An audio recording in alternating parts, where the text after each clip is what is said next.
What's the light?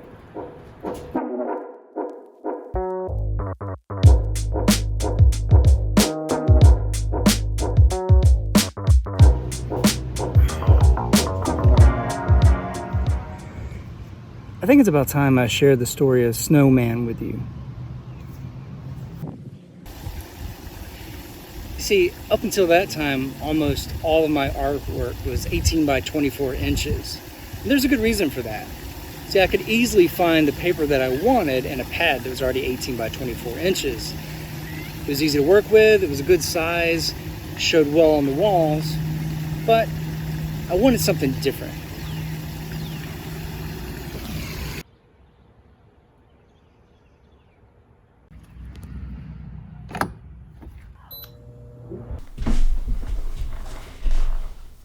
Okay, if you're expecting me to be inside my studio, I'm still in my workshop. We're still under lockdown from the COVID-19 stuff, so that's why I'm in here. As I venture out and visit more museums and galleries, I started seeing some of these just really large, beautiful pieces. And I thought it'd be really interesting to try to do something like that, but with paper. How could I make something that's, several feet of hand-cut paper? I ended up finding a roll of the exact same type of paper that I use for all of my other pieces. And so then the idea of the Snowman was born.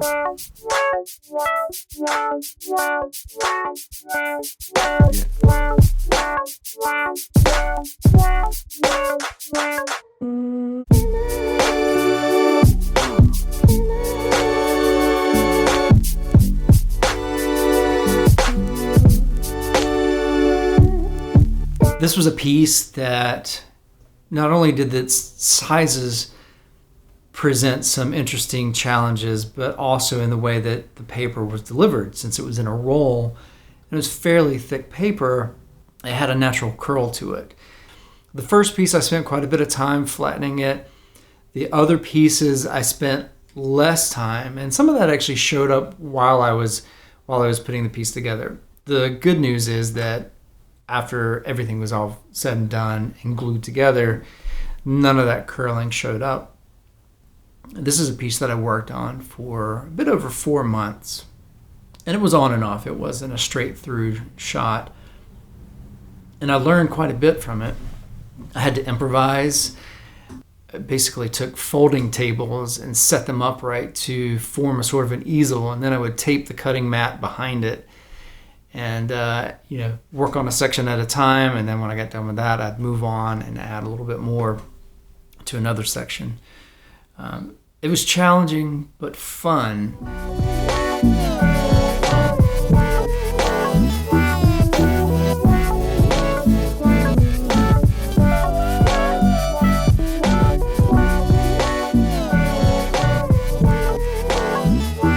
Another problem that I came across at the time that I didn't have a good way to figure it out was how to frame it. For an 18 by 24 inch piece, I could have a professional frame it, mat it for me for, less than $300 easily. For a piece that is 36 by 54 inches, you just can't do that. When I was creating this, I really didn't have the money to go out and have somebody professionally frame this thing just because it was so huge. And that was around the same time that I was kind of tinkering with the idea of starting to create my own frame. So I had gone out and bought a router table. Basically, I had some old, dull hand saws sitting around, and I took a shot at making a frame for myself.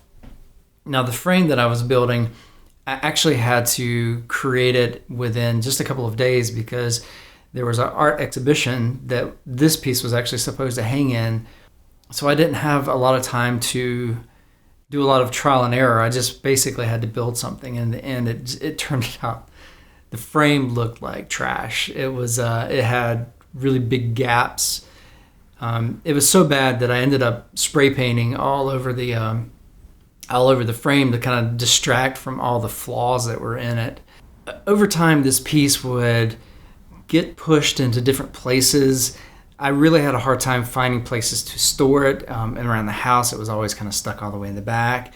And there were times where I would need L brackets or hanging hardware, and it almost became the kind of scavenge piece. So I'd go to that frame because it was sitting all the way in the back in the dark somewhere. I'd pull the L brackets off, or I'd pull the hanging hardware off, and over time, what little structural integrity there was in that frame just slowly started to fail.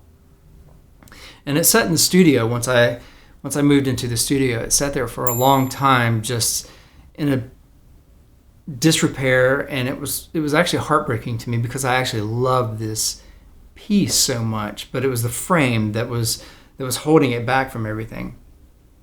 So one of the things I did a few weeks ago was order a bunch of cherry, and I took the time to mill out a brand new frame for this.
So yeah, here he is at home in his new frame.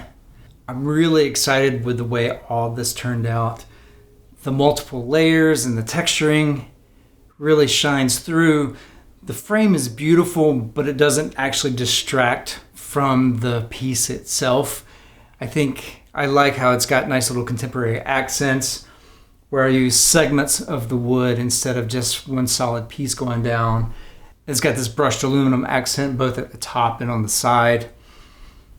This right here is a piece of the cherry that I used to create this frame. I've never worked with cherry before, and I'm so excited with the way it turned out. I never realized that cherry had that iridescent look to it. It's so beautiful, and even as it ages, this wood will continue to darken and look even more elegant, but yet, like I said, it doesn't distract from the artwork. I think it's a nice complement to it. I really hope you enjoyed watching me create this piece of art and his new frame. If you're still at home during this lockdown, please stay home and stay safe. I'll catch you next time. And believe me, I can sympathize.